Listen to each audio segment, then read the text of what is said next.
Diyos, maraming salamat po sa iyong biyaya sa araw nito. Maraming salamat, Lord God, kung paano po gumagalaw sa buhay ng bawat isa. Lord, you are faithful.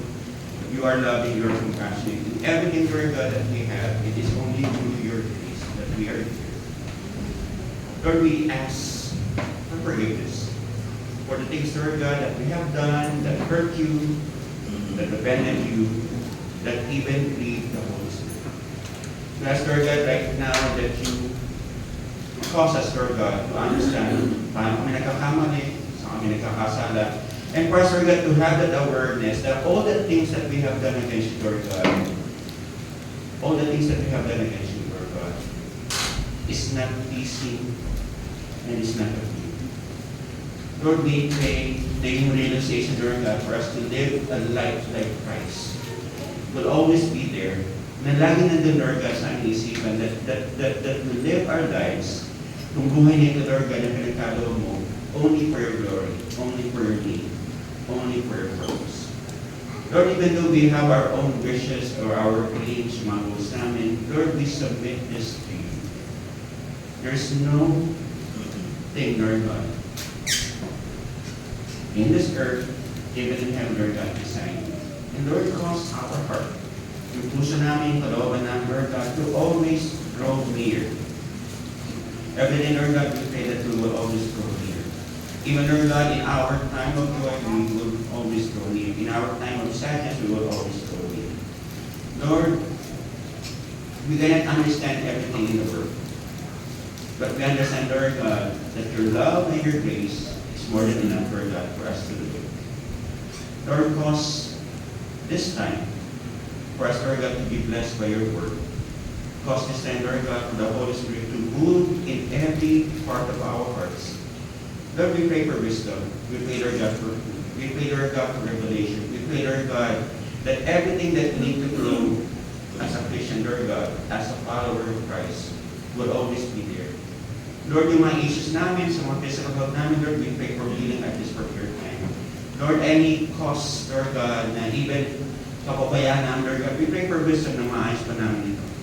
Lord, even yung changes of the weather, Lord God, we pray that we will have, Lord God, yung mga basic things, Lord God, for us to fight, Lord God, yung mga conditions, Lord God, that will cause us to be sick. Lord, we just ask, Lord God, for a sweet moment with you today. In Christ's name. Amen. So, pag nagbalik pa ng mic, mas maayos. Thank you. Minsan, magtatanong lang po ako sa inyo, no? Okay na po magtanong. Yung may pa po, wala pa po ang tanong mo, nahirapan niyo. So, minsan ganito po, let's just be real. Maging katotoo, maging makakatawanan po tayo. Have you ever felt na minsan hypocrite ka? Yes. Right? Siguro lahat mga Christian in one way or another, parang there will be a point in your life na alam mo, parang bang, alam mo, may gusto kong gawing tama sa buhay mo. Alam mo, sumusunod sa Panginoon. But there are times na minsan meron bumubulong sa isipan mo or sa tayo mo na parang bang, hypocrite ka naman, right? Na-experience mo po kaya? So kami lang po yung mga yung naka-experience ng buhay.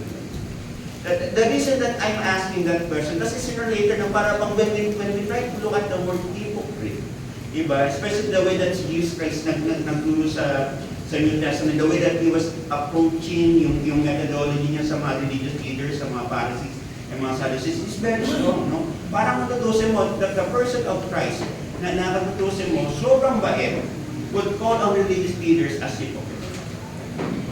And tayo minsan Kristyano, minsan doon yung parang we fall onto that category na alam mo religious ka rin, but technically hindi naman religious eh. You're righteous before God. Ang pinagkaiba po ng taong hypocrite at sa isang Kristyano po, yung hypocrite po kasi is pretending to be righteous before the Lord. Right? Kung kinukuha ko po yun, no? that ang hypocrite po is pretending. Okay? Ang Kristyano po, we're not really pretending. We know that in one way or another, we will fall. Alam po natin, in one way or another, mahina tayo. In one way or another, yung mga bagay na dapat natin gawin para sa Panginoon, hindi natin nagagawa. And sometimes, ganun ang problema natin bilang sa Kristyano. Sometimes, yung pagkakamali natin in one way or another, ginagamit ng kaaway to identify you as a person not of Christ. Nakuha po natin. Kaya minsan po sasabi na dati na when I was para bang growing up, para bang yun I came to realize na para bang masakit sabihin na hypocrite ka eh. Kasi para bang hindi mo talaga deserve eh. But when you came to realize kung sino ka talaga before the Lord, then you understand that you're not pretending. Lahat po ng Kristiyano, lahat po ng naging disciple po ng Panginoon, may struggle po sa buhay. Sabi niyo ba sa katabi niya, struggle? Lahat po tayo may struggle sa buhay. And minsan yung struggle natin is shows kung saan dapat gagalaw ang Panginoon sa buhay. Diba pa natin? And most of the time, ang struggle po natin is who we are before God. Kung sino tayo sa harap ng Panginoon. Because sooner or later, kung tutusin natin, of all the things na pwede nating malaman sa mundo, everything begins with an identity of who you are in Christ. Yung identity po natin, that is the foundation in how we believe, in how we behave, in how we understand kung paano po gumagalaw ang Panginoon sa buhay natin. We don't live a life, porque na ng Kristiyano ka, itas ka na, maalas na lahat, hindi eh. Meron po talaga ng mas Christian leaders na they still have their struggles. The reason for that, we still have yung simple, hindi sa natin flesh. Nandun pa rin tayo sa flesh. But the point taken is this, even though ganong ka-deceptive ang laman, we understand that the very beginning that God has called us as a new creation. The old has passed and the new has come. Di ba? Nasa book of 2 Corinthians chapter 5 verse 17 po yata. If my memory serves right. But ito po yung expression. Kasi sooner or later, the world will ask you to compromise who you are. And when you fall into your identity, then sooner or later, the things that you value as a Christian, unti-unti mo yung sasabihin, wala na.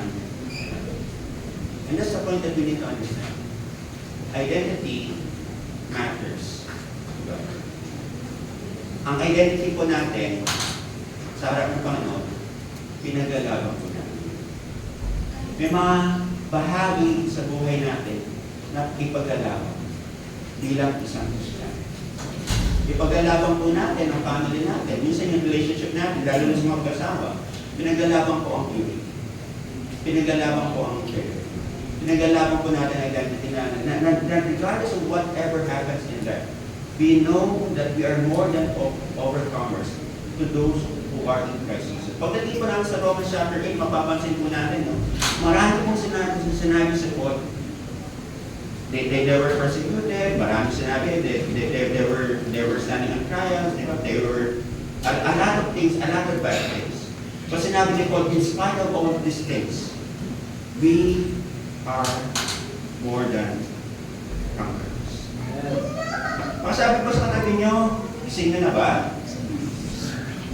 Gising na ba? Okay, so nakita po natin, so yun lang po, ako po, just to be honest with you, I have a struggle po sa ating text. Ang text po natin, Judges chapter 6, verse 11 to 18. 7 text lang po, 7 verses, but ako po, just to be honest with you, hindi ko po gagamitin yung lahat ng 11 to 18. Kasi po, nung gumagawa ko ng sermon nito, parang pinan ko humaba. Parang dapat, kung parang sana 2 seconds lang, kaso umaba na yata ng 5 hours. Kaya, babaguhin ko lang po, babaguhin ko lang po ang ating pag-usap. So, hindi po ako magkakonsentrate sa 11 to 18. Magkakonsentrate lang ako sa 11 to 12. Pero dahil nagawa ko na po sa PowerPoint yung 11 to 18, okay lang po basahin natin?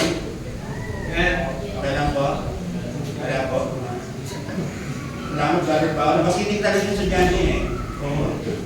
Ang yung sudyano nga pala na. Sorry, memory na, So, tingnan pa natin, So, ito po, basahin ko po yung first slide, yung second slide sa inyo po, Now, the angel of the Lord came and sat under the terebinth at Ophrah, which belonged to Joash the Abisrite, while his son Gideon was weeding out wheat in the winepress to hide it from the Midianites. And the angel of the Lord appeared to him and said to him, The Lord is with you, O mighty man of valor. And Gideon said to him, please, my Lord, if the Lord is with us, why then has all this happened to us?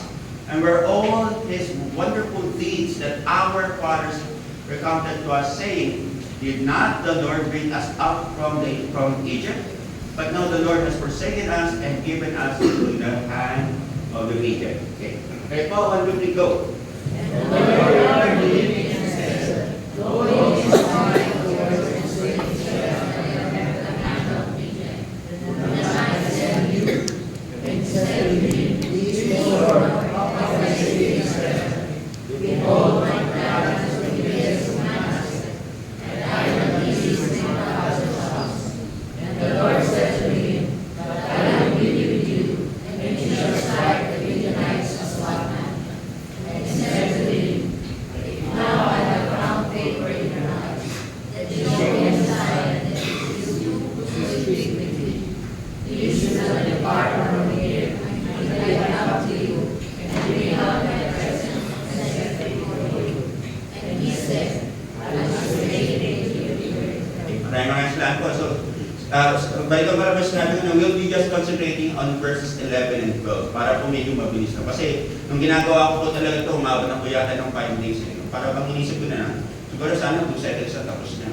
Hindi talaga yun. Talagang iba yung pag-aaral ng salita ng Diyos. No? Kung tayo po, nung nag-aaral po tayo, nagbubulay po tayo sa salita ng Panginoon. Sooner or later, no, hindi mo na napapansin yung oras mo pala. Hindi mo na napapansin, no, parang tumatagal ka na sa pagbabasa, tumatagal ka na sa pag-meditate. And that's a good thing, you know why? Kasi you are in the presence of the Lord. The same time, no, doon mo pinapakain sa sarili mo. Siyempre, ang maganda tanong, apart from feeding yourself, kailangan mo rin magpakain sa ibang tao. Kaya minsan pag-iisip ko, no, kung tuturo ko to, paano ko ito ituturo? Kasi minsan may mga devotions na para sa iyo lang eh. Diba? But minsan, kung gusto mo i-share to, you have to think of a way kung paano mo ito matuturo sa ibang tao. Okay? So yun po, no? Siguro nakuha ko lang sa tagal ng pagbabasa, tapos ng pag-observe sa may ibang tao, paano sa magturo. Very observant po ako.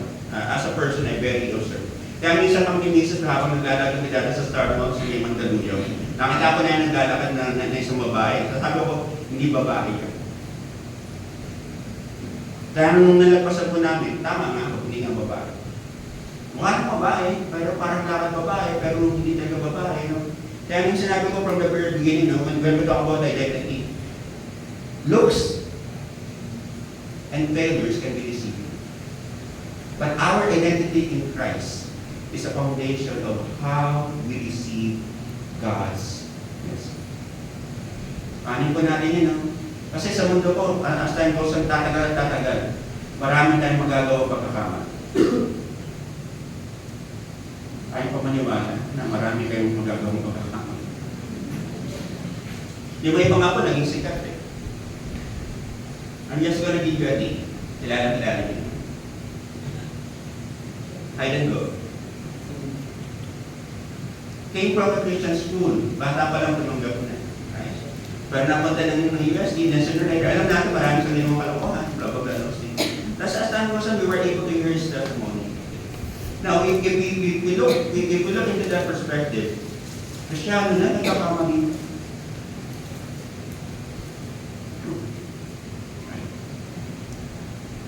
Kristyano, may hinan pa.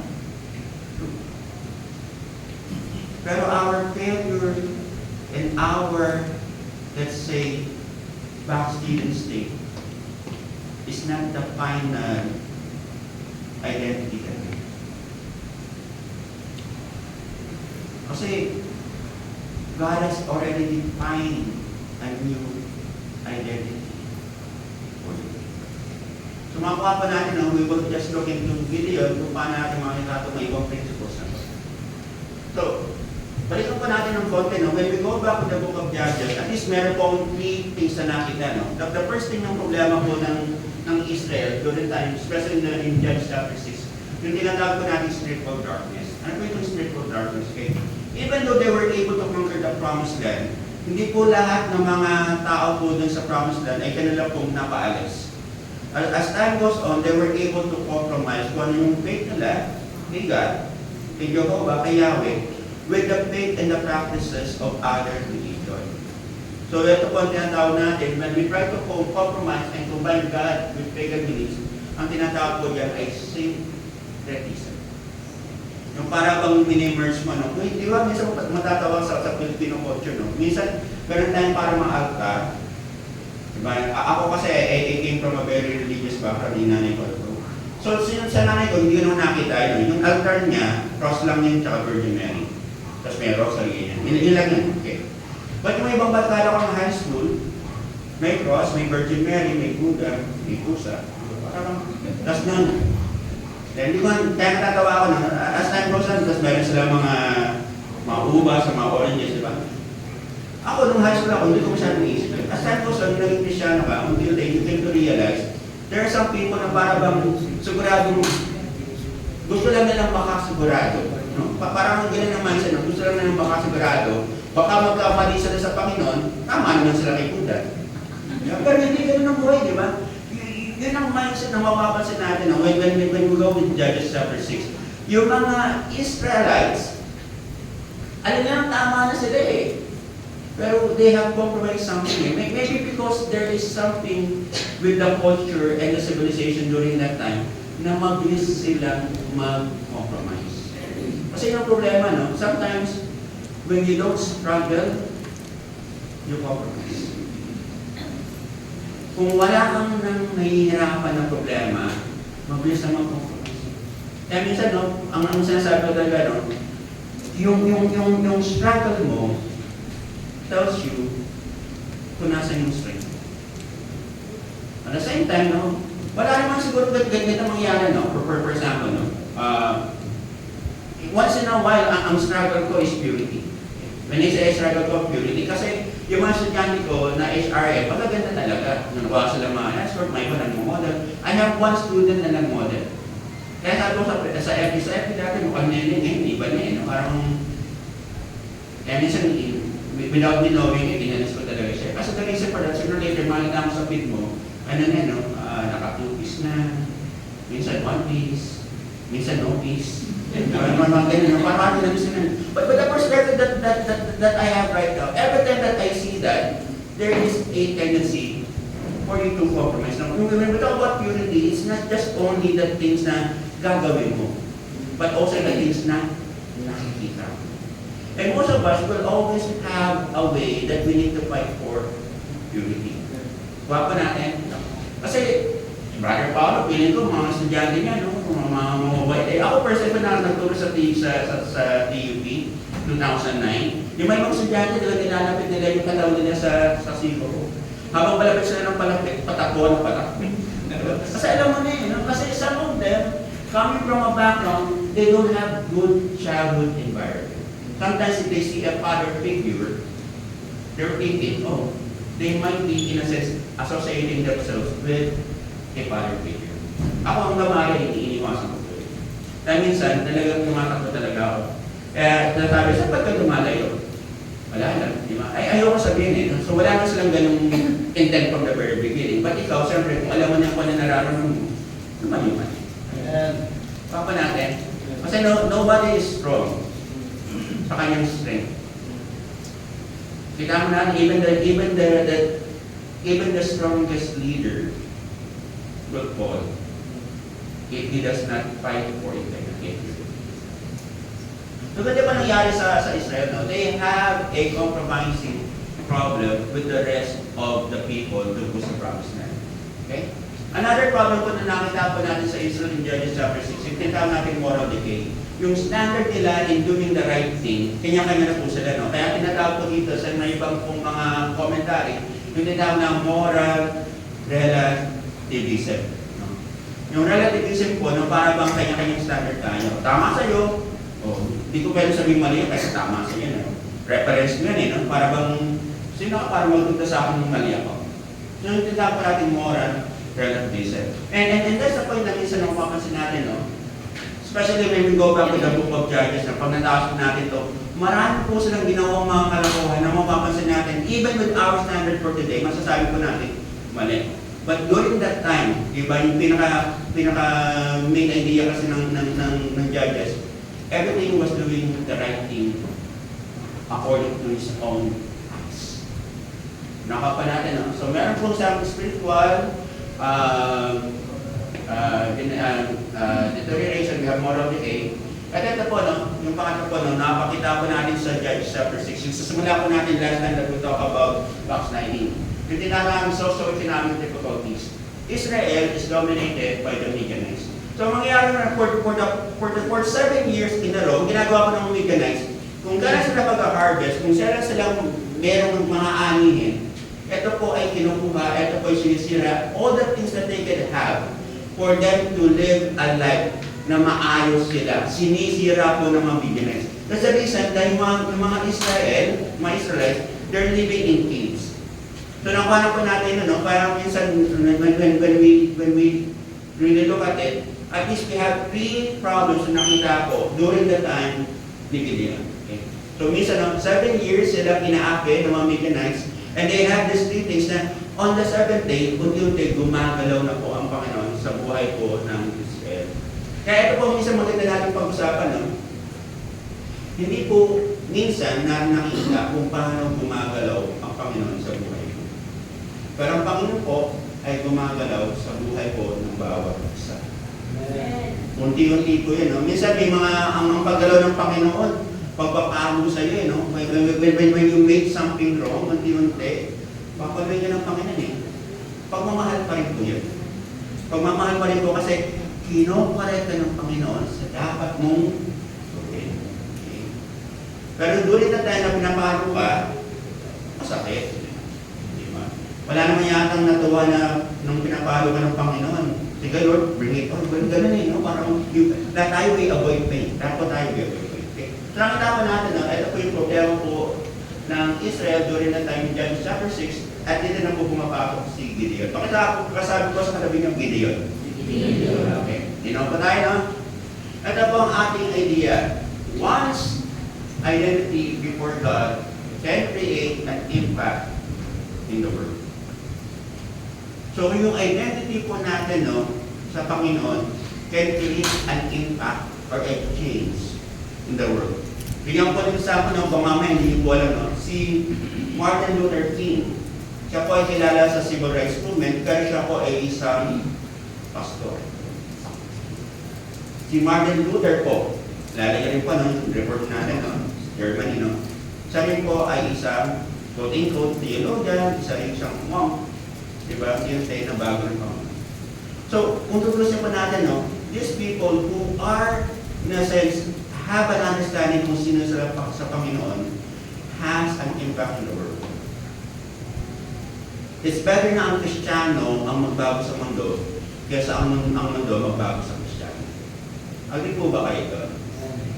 Okay lang po ba na ang mga Kristiyano ang magbago sa mundo kaysa ang mundo ang magbago sa Kristiyano? Parang dalawa lang ang pasok. Si Mike kasama na natin. Brother Paolo kasama na. Okay. So that's the point of minsan, we have to know our identity in God can create the impact that we need to see in the world. Yung changes na hinahanap natin, dapat Kristiyano po ang nagpapasimula. Papa natin, dapat Kristiyano po ang nagpapasimula. So, pag sinabi po natin identity, ito po yung parang identification or ito yung pagkakakilala sa iyo, pagkakakilan, ano pa ba? It could deal with your character, it could deal with your reputation, no? But tingnan po natin kung ano po sinasabi ng identity. What is identity, no? Parang yung question mark. Okay. So, at least may nagtatanong rin kami na katulad ko. Ang identity po, yung una pong definition na ako na sa Merriam-Webster Dictionary, identity, the distinguishing character or personality of an individual. Okay. Meron pong distinguishing mark, no? Meron po ba dito na meron pong nunal sa ilong dito? Ako lang po yan. Meron po ba dito, maliban sa kay Sister Nadette and Pastor Nobel, ay asawa ko si Pastor Nobel? Wala, di ba? Wala, ang galis ng Diwa, may nag-react. Ang inano na po, there is a distinguishing mark. So kami po dalawa, pag wala po si Teacher Joby, ano po mangyayari? Di ba magtatanong ko, nasa si Teacher Joby? No? Pag ako nang wala, buti naman sasagulan sa Pastor. Hindi, binibiro wala po kayo. But upon time, sooner or later, pagdating po sa identity, there is a distinguishing mark or trait na nakuha po natin, no? Mukha po natin. Okay. Like si Michael, one of the distinguishing mark na lima po kay Eddie, siya po ay isang mechanical engineer. Tama, no? Buti hindi ko nasabi civil engineer. Kakagin niya. Mukhang magpapari ka ngayon. Hindi na. So yun po, no? So meron po tayong tinatawag natin individuality. Ito po yung kakaiba at katangi-katangian. Kaya po sa psychology, ang tawag po doon, everybody is unique. Okay? When we go back to Genesis chapter 3, God created male and female, diba? In His own image. At the same time, nandun po yung sasabing, and God created you fearfully and wonderfully, no? Nandun po lumalabas yung uniqueness. Na meron po talaga na something nakakaiba sa iyo. Kaya kasado sa katabi mo, kakaiba ka. Yung mga kapatid ko, ayaw pa nilang pinakakaiba sila. So, yun po, no? So, another definition po na sinasabi, no? A person's name and other facts about who they are. Ito po ay nasa Cambridge. Ganda ng pronunciation of English. A person's name and other facts about who they are. So, minsan po, no, hindi po natin talaga maalis when we talk about identity. Anong pangalan mo? Right? Pero minsan yung identity natin, kinukuha natin yung mabansag ng mga kabataan natin, no? Di ba? Ano ba mga bansag sa inyo? Boy Laway, mga ganun, parang sakatan, mga ganun, no? Ang dami, no? But that is an association. Pero na ipakuna sa katauhan mo. So, ito po, no? Ito po ay ginawa ko sa psychologytoday.com, no? Identity. Identity encompasses the memories, experiences, relationship, and values that create one's sense of self. This amalgamation creates a steady sense of who one is over time, even as new facets are developed and incorporated into one's destiny. Medyo malalim po psychology, no? Kaya hindi na po i-explain. Ang ibig sabihin lang po niya, as time goes on, yung mga ibang personality types natin, whether introvert ka, extrovert ka, whether dominant, influence ka, yung po ay bahagi po ng identity nyo. Maski habang tumatanda po kayo, yung pagiging sa introvert po, nababawasan ng konti kasi nagkakaroon ng social skills, but the point taken, meron kang main identity. Katulad po si Christian, ang main identity niya po ay Christian. Di ba, ang pangalan po ay Ray Christian. Kasi isa pa yung kumakanta na rin. Meron po siyang album na napakinggan namin kahapon. Kaya sabi namin sa kanya, sige, pag-play mo natin. Dahil binibiro ko lang po, no? Si Christian po at siya close kami. Kaya kung nabibiro ko pa close, sino po dito nabibiro ko? Brother Eric na lang po, no? Bibiro pa close. So, ito na po, no? Every person, pagdating po sa identity, will have a defining moment before God. Lahat po tayo in one way or another will have a defining point before God. Kaya minsan, no, mapapansin natin when we come to the New Testament, diba, there was a question. Lord, hindi ba kami nagpagaling sa pangalan mo? Hindi ba kami nag-act out sa demon sa pangalan mo? Tapos sasabihin ni Jesus Christ, diba? Depart from me, I do not know you. Grabe, no? It doesn't mean because you have that particular, let's say, achievement, Christian ka talaga. Kaya yung mga tanong, no? Paano mo ginagalawan ang pagmamahal at paggalaw ng Panginoon sa buhay mo? That deals with your identity. Now, ito na po, verse 11 po tayo, no? Medyo nila natin, medyo we will slow down ng konti na po, no? Pundating po sa verse 11 po, okay? Now, the angel Lord came and sat under the terebinth of Ophrah, okay? So, pakasabi po, no? Sat. Okay, SAT po, no? Ang ibig po ng SAT ay Scholastic Achievement Test. Hindi po, no? Ang ibig po ng SAT, ang ibig niya po ay umupo, okay? Sino po dito, pag umupo ay nagmamadali?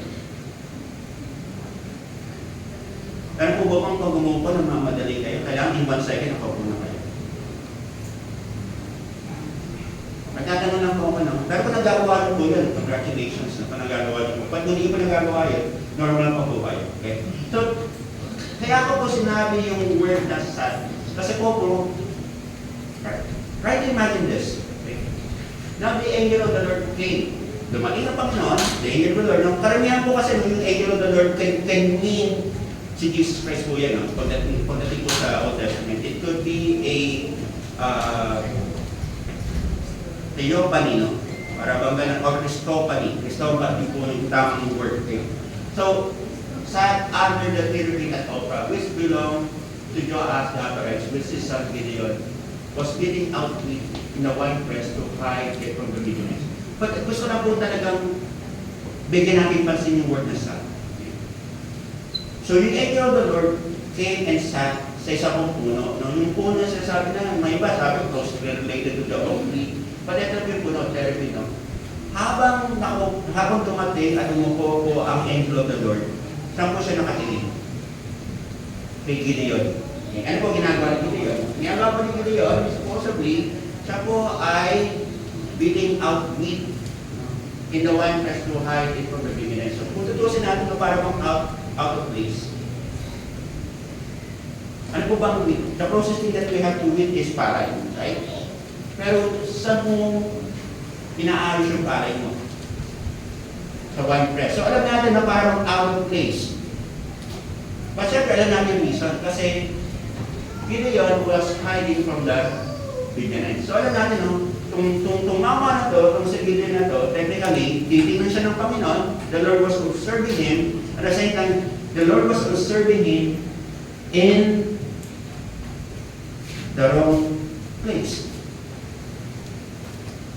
Hindi ko na kung the right action at the wrong place or the wrong place at the right action. Kasi he was beating out wheat at the wine press. Kung right place, kung tama yung wine press, then yung dapat hindi wheat. Diba? Ngayon, kung tama naman yung wheat, tapos dun sa wine press, so tama yung material, but on a different place. So, parang si Gideon po dito ay may tama. Tama po ba? Hindi pa natin basta yun po, kasi alam natin na during that time, Gideon was hiding. No? Kaya tutusin po natin, no? Sometimes, pag desperate ka, you do not know how to do the right thing. Tama po ba? Pag desperate ka, sometimes you do not know how to do the right thing. Kaya po tayo, kaya ang sinabi ng Panginoon sa iyo, sa atin po, be still and know that I am God. Dapat po ang Kristiyanong hindi po nagiging desperate. Dapat natin. So, yun na po, no? Tapos minsan, ang nakakatawa, nagtatago siya, tapos nagtatago sa kanya, and the angel of the Lord referred to him and said to him, "The Lord is with you, O mighty man of valor."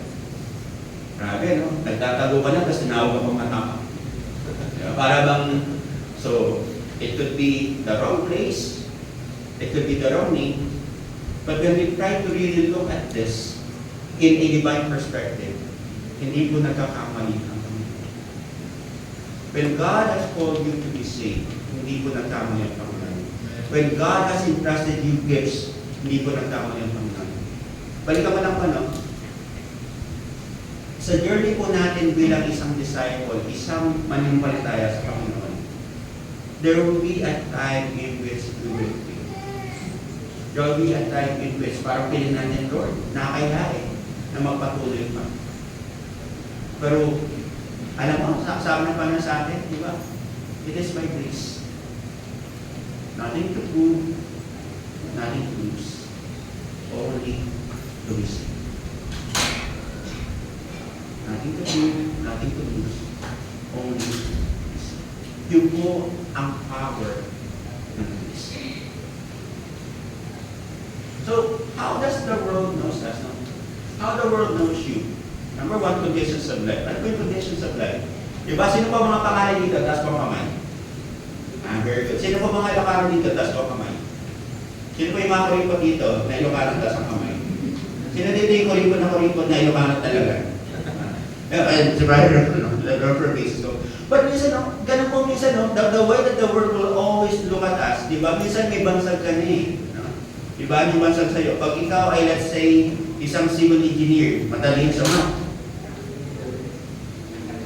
Hindi, no. Parang ganun, no? Pag ikaw ay, let's say, isang architect, magaling sa drawing, right? Pag ikaw ay isang writer, magaling ang sulat. Most probably, the things that we have, ang pagkaakit ng buhay po natin, that basically associates, or let's say, put a mark kung sino ka. Iba pag panganay, ano sasabihin nila? Dominante, lagi na susunod. Right? Pag ikaw ay bunso, di ba, lagi kang spoil. Di ba? Parang alam mo, nung ako po, naranasan ko sa ako po yung bunsong lalaki ko sa aming magkakapatid. Nagkaroon lang po ako ng healing ministry during that time. Hindi pa po Kristyano. Okay? Nangihiling lang po ako sa mga kapatid ko, hindi naman yan. Yung po nila ako ng healing ministry kasi as lalo ko sa inyong malapit nila, mga panunumaan, ayaw pa lang ibigay sa'yo, hihilingin ko na po sa kapatid ko. Yung po talaga, no? So, mapapansin po natin, no? Yung family mo, no?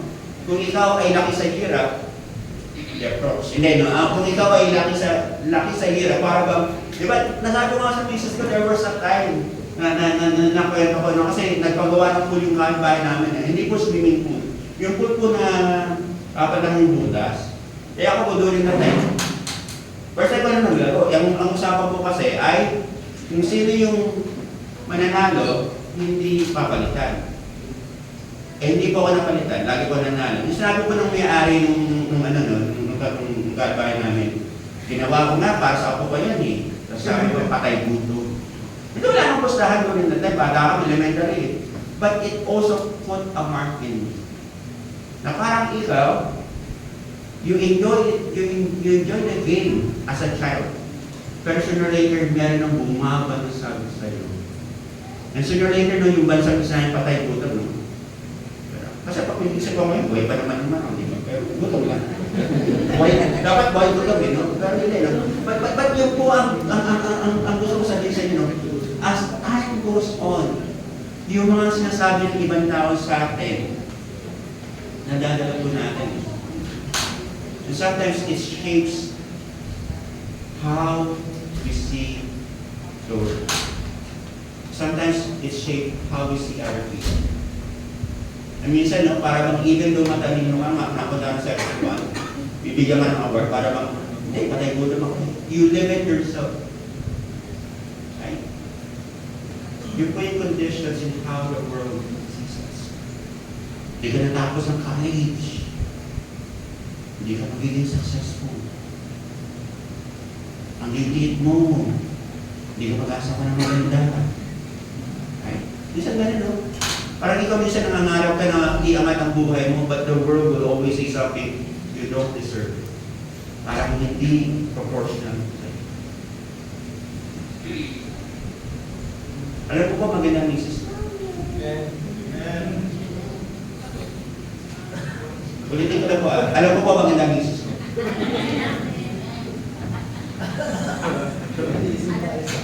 Pero kung mo sabihin ko ako. Nag-react na ako. Yung po yung tinatawag natin conditions of the world. Okay? So, kuha po natin, no? Sometimes na, gano'n ang mundo eh. Right? Ayaw niya. Basta up na. Ang gabi na lang po tayo. Yun. Okay. Pangalawa, choices of life. Di ba minsan, kung ano natapos mo, doon ka na tinitingnan ng tao. Well, like Micah, bigyan ka tinitingnan. Ba't di ka nag-CV?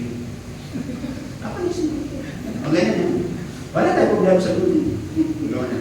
But the point taken is that sooner or later, no, yung educational attachment natin, maski hindi naman, ako, bigyan ko na po, hindi ko no?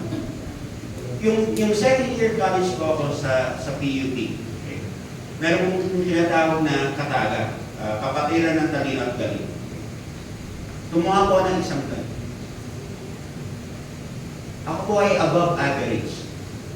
When I was 20 years old, 19 or 20 years old. So, intellectually, pasok ako. But sa academic, hindi. Kasi engineering ka eh, press, 5, yung mga kasama mo ng management, financing, mga ganyan lang, 1.25, mga ganun. Tapos ikaw, average mo, 2.75. Tanggal ka. So, it came on me, even though you might have that faith, nasasabihin above average ka, but people still look at credentials. Tama ko. Maski gaano ka kagaling, people still look at credentials. Kaya yung may iba, no, naunawaan natin ba't sila nagpupunta ng recto? Just to present a credential. But alam natin deep inside, hindi kami, your credentials is not you. Right? So minsan ganun po talaga, meron po talaga na minsan dating businessman, bumaksak ng business, di ba? Wala na, hindi na magiging successful yan. Those things. O kaya minsan, porque may napumasawa kang, let's say, addict. Diba? Yung testimony ko ng pastor sa Christ Mission Fellowship, babaero, umiinom, di ka naman nag-ilosi, but unfaithful sa wife niya. Di ba? Paano na sabi, loser ka kasi ang asawa mo, babaero. Loser ka kasi asawa mo, ganyan-ganyan, di ba? But the perspective that we have as sooner or later, all the things that the world might say or mark you can be changed by God. Our identity does not belong in the world. It always belongs in the Lord.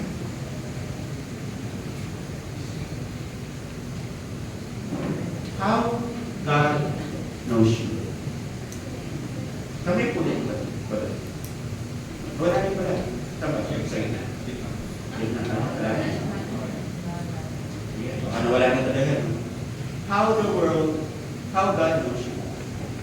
Now the angel of the Lord came and sat under the cherubim at Ophrah. Tingnan na po natin pa. While his son Gideon was beating out wheat in the winepress to hide it from the Midianites. Yan. How God knows you. Remember, the angel of the Lord came and sat. And he was looking at Gideon.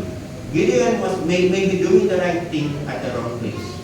But he was closely observing who Gideon is. Bago siya nagpakilala kay Gideon, ano ginawa niya?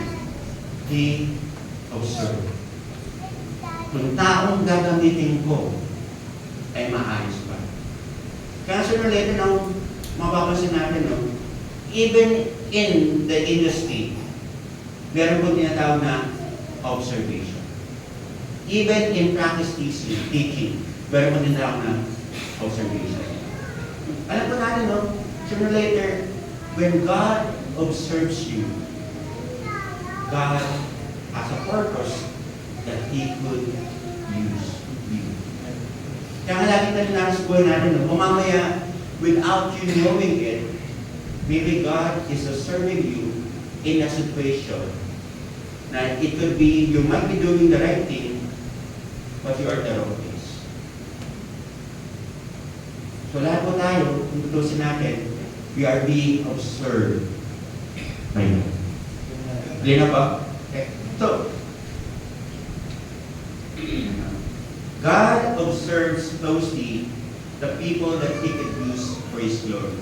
The power of observation is looking into the consistency, credibility, and competence of God. Sigat po kasi pag tinawag ka na at ginamit ka na. Ito nga po medyo masakit kay God. The gifts and calling of the Lord is irrevocable. So, sa King James Version po, the gifts and the calling of the Lord is without repentance. Ang ibig kong sabihin nun, pag pinili at pinigyan ka na ng gift ni Lord, hindi na magbabago ang kanyang ganun po kabigat. So, tingnan mo natin kung ano pangyayari, no? Gideon can work in difficult situations. Kaya pag pinag-isipan po natin, no, sino ka? Pag meron ka ng pressure sa office. Sino ka? Pinagsamong estudyante. Pag malapit ng midterm finals. Bigyan ko na po kayo ng ano, this is a true story. Last Tuesday po, nagbigay ko ng test. Ang sabi ko po din yung turo ng Tuesday na 7 to 10 yung tinragang understanding the soul. Ang midterm ko po, meron pong low order thinking skills, deals with true or false, identification, tapos meron pong essay. One of the essay that I have, ang tanong ko lang po, how can a person live with integrity? Or how can a person live in integrity? Sinabi ko sa mga estudyante ko, lahat po ng cellphone nyo, tamo nyo na. Okay? Pag nakita ko kayo ng mopya, kung na lang po tayo ng discussion, sinasabi ko, I want you to be honest, even though you failed midterm, you still have a chance. Kasi minsan hindi ng problema ng tao, diba? Ayaw mo mag-fail kasi mamaya wala ka ng chance. Kasi sinasabi ko lang sa mga bata, when you fail your midterm, you still have a chance. Do not cheat. During that time, may dumating na mali. Sabi ko, kumaya nyo pa namin yung test nyo. Pero yung isa, nag-inaptay. Okay, yung ganyan. Sabi, hindi na kaya, kailangan ko na lumuha ng test ngayon. Sabi ko, hindi na kaya, masama loob mo, punta ka sa clinic. Hindi pa doon sa clinic. So, nangyari nun, loob ng classroom may problema, labas ng classroom may problema, siyempre, hindi ko mahali katawan ko, pag-ano-gano ako. Unti-unti, nakita ko sa estudyante, binalabas yung telepono. Tapos nang tinitingnan ko siya. More than 10 seconds. Ano yan? Sir, tinitingnan ko lang po yung date ngayon. Sige, akin yung papel mo. Sigurado ang date lang ang tinitingnan mo. Usap tayo sa guidance office. Pag-usap namin sa guidance office, ano talaga ang ginagawa mo? Sir, sinesearch ko lang po yung meaning ng integrity. Parang, sumakit ang ulo ko. Namamutya ka, hanapin mo yung meaning ng integrity. This is a true story. Kasama ko, hindi ko na kung magagalit ako or matutuwa. Sige, dali mo na lang magulang mo para manaman natin na mabigyan mo. Hanggang ngayon, di pa dinadala yung magulang. So yun po, mapapansin natin, no? When it comes to Gideon, the way that God looks at a person, maasahan ka kasi pinakita mo na you are consistent. Pinakita mo na you can be trusted in difficult situations. Kaya nga minsan ang tanong natin sa Panginoon, Lord, bakit ka nagtitiwala sa amin? Alam mo naman in one way or another magiging palpakan mo. Right? Pagtuturo naman dito in one way or another magiging palpakan mo. Right? Pagbibigyan namin ng station in one way or another magiging palpakan mo. Yung pagtuturo namin, pagkakausan namin, one way or another, alam na magiging palpakan mo. Pero ang reassurance lang natin, pinagkakatiwala ang kabahay ng Panginoon. Kaya regardless of our struggles, may pagtitiwala pa rin ang Panginoon sa atin. Kaya nga pag-iusap mo, ang laking pagmamahal ng Panginoon sa atin. Kaya matutusin natin, no, naniniwala pala Panginoon sa atin that you can be a person that can be trusted. Mga natin, faith. So malapit na tayo matapos, mga 2 days na lang po. So mapakita po natin kay Gideon, no? Yung nakita na he can work into difficult situations. Remember, ito po, no, yung number 1 yung resourcefulness. Wrong place, di ba? Weak, sa wine press, para mali. But mapapansin po natin, no? Para bang si Gideon po ay meron po tinatawag natin resourcefulness. No? What we have, God can use. What we don't have, God can provide. So regards for sa limitation natin, no? Magtiwala tayo sa Panginoon na despite na para bang wrong place yung pag-aling ng wheat sa wine press, God can provide. Actually, no, gusto ko pa siyang expand yung wheat sa yung wine press, pero because of time, medyo mahirap na po tayo. Another thing na mapapansin po natin, no, kay Gideon, yung tinatawag po natin resilience. No? Resilience for overcoming difficulty means doing what is right in the long haul of life. Alam mo po ba, Kung tutusin natin, di ba, pag nag-aani mo, nagagapas mo talaga, dapat po open field po yan eh. Para po yung yung shaft na tinatawag ay mag-separate po. And try to imagine this. Ginagawa mo yung sa bagay na yun, alam mo, maalis yung grain, tsaka yung shaft, pero wala kang way na para mag-separate siya properly. So, alam natin mas pagod ka. Kasi yung shaft, yung balat po, ng grain, at yung mismong grain, pag ginano mo sa wine press, magkasama pa. And try to imagine this. Naranasan na po ba yung bata kayo na meron pong bigas, meron pong bila, tapos ginaganin niyo po? Ano ba tawag ka? Pagkatahig? Pagkatahig, no? Iba po yun, di ba? Pag napagod na kayo, yung mga maliliit na mga bato na kakain nyo, yung bigas na iwan. Hindi. Para bang, nangyari po talaga, di ba? Ginagawa po natin, no? Yung mga generation kasi ngayon, hindi na makarelate eh.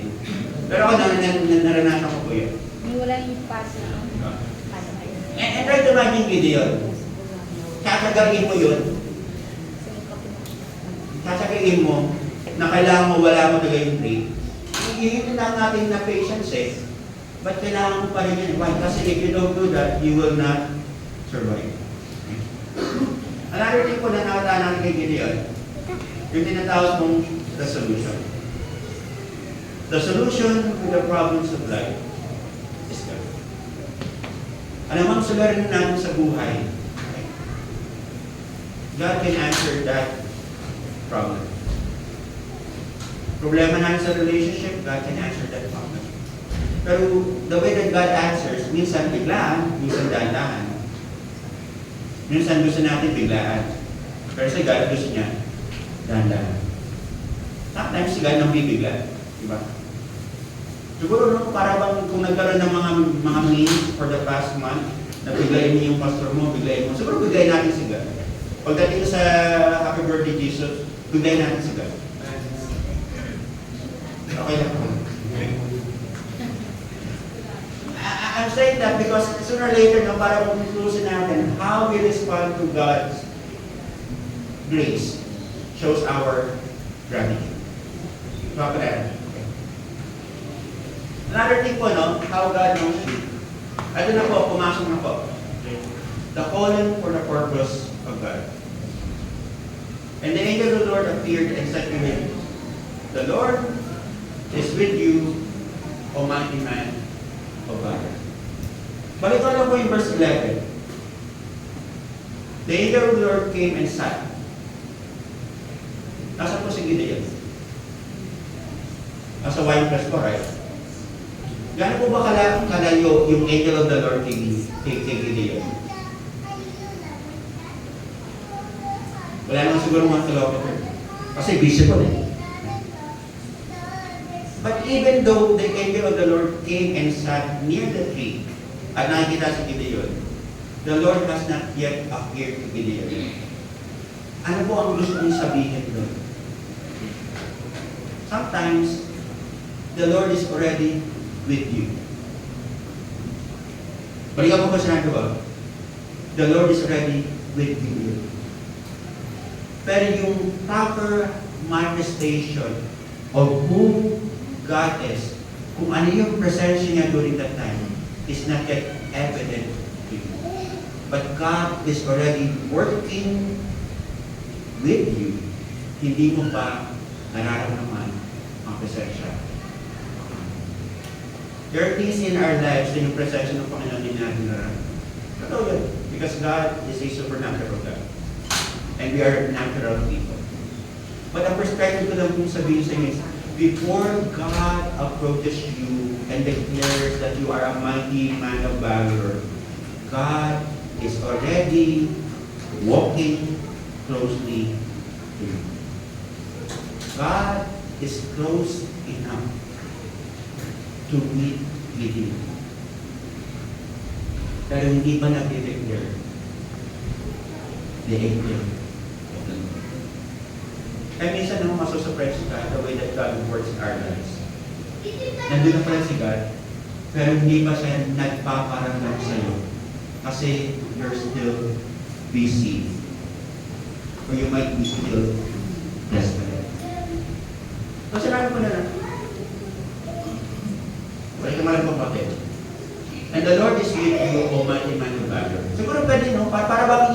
sequencing mismo eh. Yun ang importante eh. No? Hindi mismo sinabi, oh man of valor, the Lord is with you. And this is the point. Diba? It begins with God in how you define yourself. In God, it begins in God, in how you define yourself. Alam ko ba yung word na enthusiasm? Sino po yung alam na word yung enthusiasm? Sino po yung alam na yung word na full of energy, full of passion? Ang enthusiasm mo para lumalabas na para kung ikaw yung tao na minagawa ng isang bagay, galak na galak ka. Parang very enthusiastic ka, malakas ang iyong, let's say, energy level. Okay? Yung word ng enthusiasm po, alam niyo po, pag binaybay po natin yun, ang meaning niya po, Theos. Yung Theos po means God. Yung En means in God. Ba't ko po pinakasok yung word na enthusiasm? Because in God, you will have the strength to do what is required. Kaya no, kung napansin ko na, the Lord is with you, O mighty man of valor. It begins with God for you to do great things. Yung identification mo, it deals with God. Yung magagawa mo, it begins with God. You cannot do anything apart from God. Kaya nga bumabansin natin ang pagdating sa New Testament. Diba? When you gather in my name, I am in your midst. When you ask something in my name, ganun na ang pagtitiwala ng Panginoon. Ito po yung word of valor. Okay? Great courage in the face of danger, especially in God. So meron pong quote, I'd rather be a warrior in the garden rather than a warrior, or rather than a gardener in the battlefield. Si Gideon po, lumalabas, he is a warrior in the making. Kasi the way that God is working in him, sinabi, O man of valor. Lalaban eh. Lalaban. But when we look at other things sa buhay niya, wala tayo sa atin nalaman, alam natin faithful lang siya eh. Right? Alam natin, etong tao na to is just whipping out wheat in a wine press. Pero kaya imagine no? Kung tatawagin ka na lumabang para sa Panginoon, will you be surprised? Kaya mapapansin natin, no? That the rest of the verses, no? Para bang yung hindi nga prepare, no? Kung ano mo lalaban ka sa Panginoon, anong makaroon mo? Hindi lang. Sigurado ka ba dyan? Yung pag-usapan natin next time. Okay. But ang point na sinasabi ko sa inyo is during this particular time, God has already a plan and a purpose for Gideon to fight. E minsan, no, parang sasabi mo, hindi ka naman talaga mandita kumain. Hindi ka naman talaga warrior. Eh. But God knows who you are. And God has called you for a purpose that you can only fulfill. No man of God has accomplished great things in life, even in faith, without knowing the power of their identity in God. So Romans chapter 8, verse 37, balikan ako, no? Now in all these things, we are more than conquerors through Him who loves us. Kaya namang sitwasyon natin, no? You are more than a conqueror.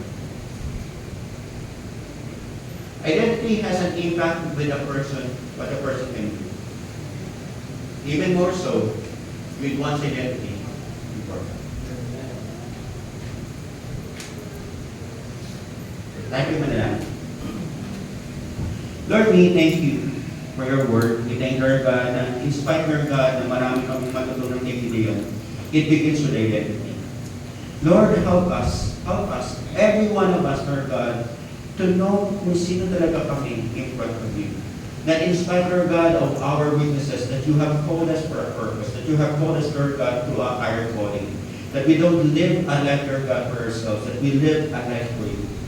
Panginoon, we ask, Lord God, na in spite ng mga problema namin sa buhay, in spite, Lord God, ng mga naranasan namin sa buhay, in spite, Lord God, of the conditions of life, Kung ano yung narinig namin na nagmamarka sa buhay namin ngayon, Lord, we rebuke them in the name of Jesus.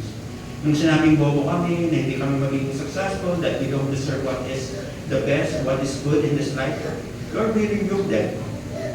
The reason for that, Lord, we know that you have prepared more for us because you have given your Son for us. Lord, we ask that your Holy Spirit minister, Lord God, to our needs. We ask, Lord God, for your favor sa buhay namin. In spite, Lord God, ng mga bagay na pwede natin sabihin na kami yun. Hindi, Lord God, ikaw lang talaga. Lord, we thank you that you are a great Father, that you are a faithful Father.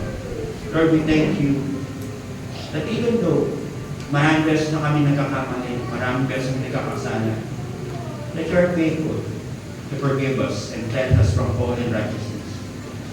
Lord, we ask that every step, Lord God, of our lives, every day, Lord God, na nabubuhay kami, cause us, Lord God, to be more than counselors.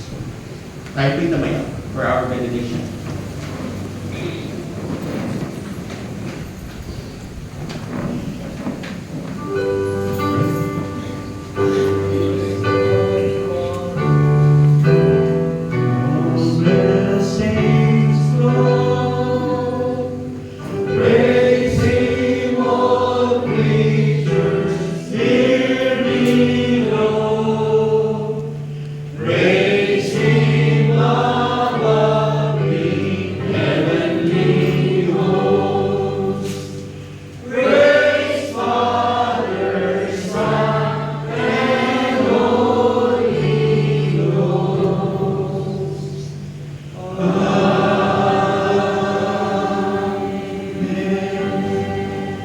He said, family, let me give you the benediction. May the Lord bless you, may the Lord keep you, may His face shine through you.